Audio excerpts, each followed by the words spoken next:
I'm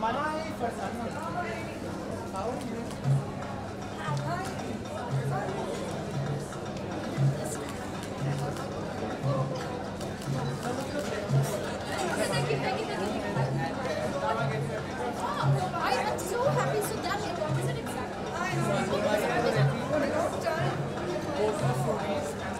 what is it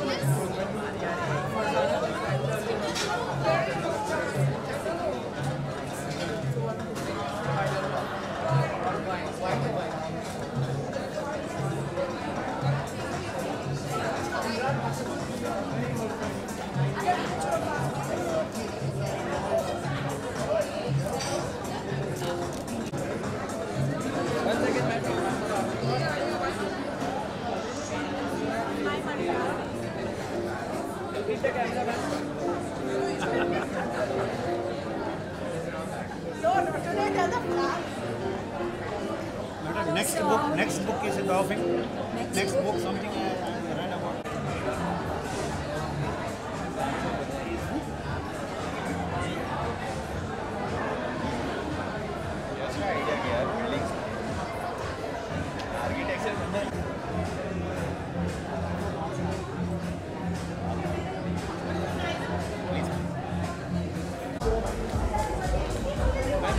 Ma'am, wait, ma'am, excuse me.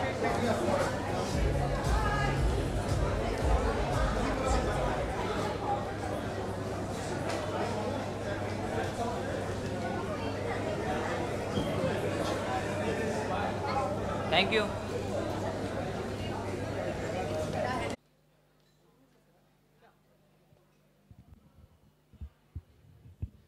I need a copy of the Aji, I need a copy of the book. Ladies and gentlemen, before I go on to reading an extract from the book, which I'm supposed to do, I would just like to thank Om Books. I would like to thank Palon Daruwala, who's not large enough in the book print, nor in the acknowledgements, for giving us a cover photograph. My dearly departed friend, Mario Miranda, whose illustrations have lent a backdrop to the book, which I did not need to do in words. I would also like to thank the 4 people who blurbed for the book, my friend Lisa Ray, Floyd Cardoz in the US. We have also Ashok Ferry from Sri Lanka, and last but not least, Shakun Batra, the director of Kapoor and Sons. All these 4 people were carefully chosen for their various talents, whether it was writing, directing, food, or other areas of specialty like Lisa, who's all of the above. I lastly would like to tell you just a little bit about Poskem. This is a taboo topic which should not have been opened, but I opened it up anyway, because I felt that, you know, this book could be a bridge. On one side, it could be an apology for the Poskem who were treated so badly. On the other side, it could be also those who had sinned against them. It could be an atonement for their sins. And now if Jerome and group don't keep quiet, I'm not going to start reading. Okay, I'm going to give you a bit of a backdrop. This is very terrifying, but this is actually what happened in Goa. Children were taken in from these wealthy families and then very often treated as servants and bonded labor at that.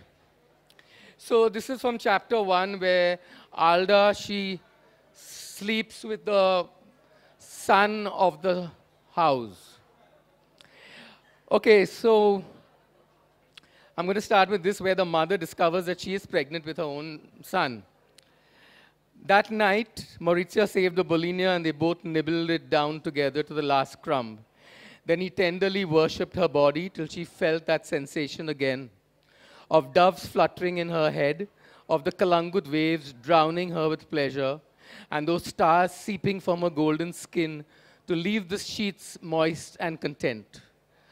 Mama Annie was the first person to notice that Alda's breasts had become more rounded, her hips a bit wider, and the bouts of morning sickness. She watched horrified as a coser or brass pot used to draw water from the well entered Alda's body. She kept her children and husband away from this awful secret by making dresses that Alda floated in. Mama Annie saw the love and lust in her son's Maurizio's eyes, and she sent him away on a ship to live with her cousin in London. Alda was lost without her Maurizio. She began to hate Mama Annie. Mama Annie's eyes turned from sky gray to devil red. Her fingers became claws of the leopard that roamed the village. Her neat hair bun became the wild tresses of the goddess in the nearby temple. All this while, this demon watched over Alda. When her waters broke, the demon took Alda to the kitchen and locked the doors. She put a kitchen napkin in her mouth so that the house would not awake with the screams of Alda's throes. When the infant opens its eyes and she saw the gray in them, Mama Annie filled a copper water basin with warm water. She placed the fair-skinned baby inside and pushed its little body into the warm water till she saw the trails of bubbles from the nostril disappear. Then she wrapped the child in a small sheet, dragging her feet to the faraway corner in the garden where she had dug a grave. To plant a coconut tree, she had told Damu, the village gardener and fruit plucker, 2 weeks earlier. Throwing the bundle into the earth, Mama Annie shoveled the mud over Alda, watching through the trees, blood trailing down her thighs. The long removed napkin left no sound emerging from her stunned mind. She watched and shuddered in an overwhelming sorrow as her baby boy, Solomon, was covered in layers of red laterite Goan earth. That was the day Alda entered the wonderful world of insanity. They began to call her Poskem, or the mad adopted one.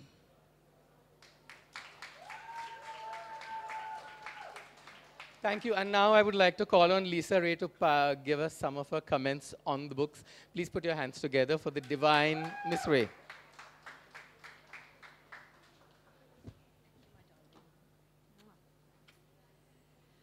All right. So, hey guys in the back. Woo!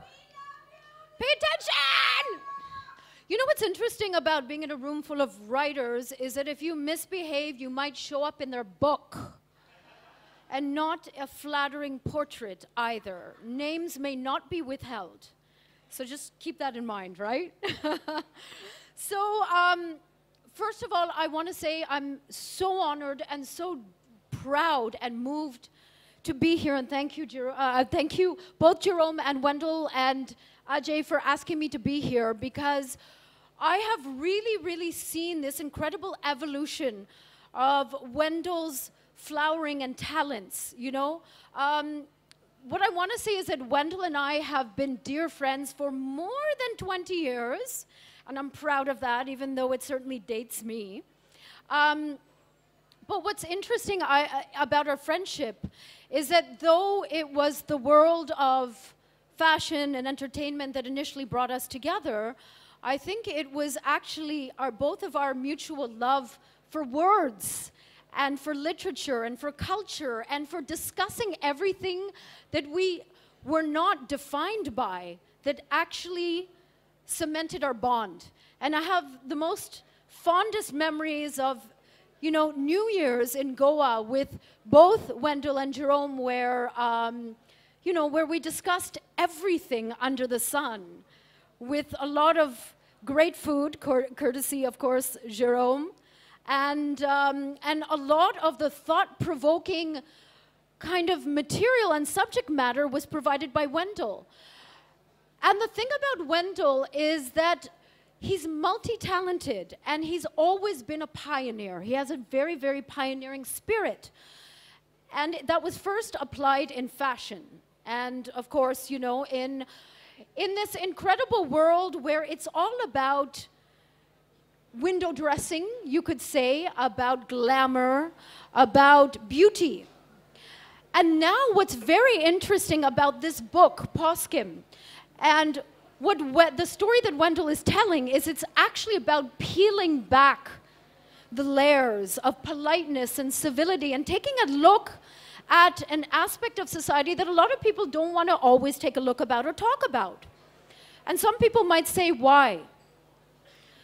But Wendell made a promise, a vow to a woman called Rosa at her grave, and that it almost can't get more lyrical and poetic than that.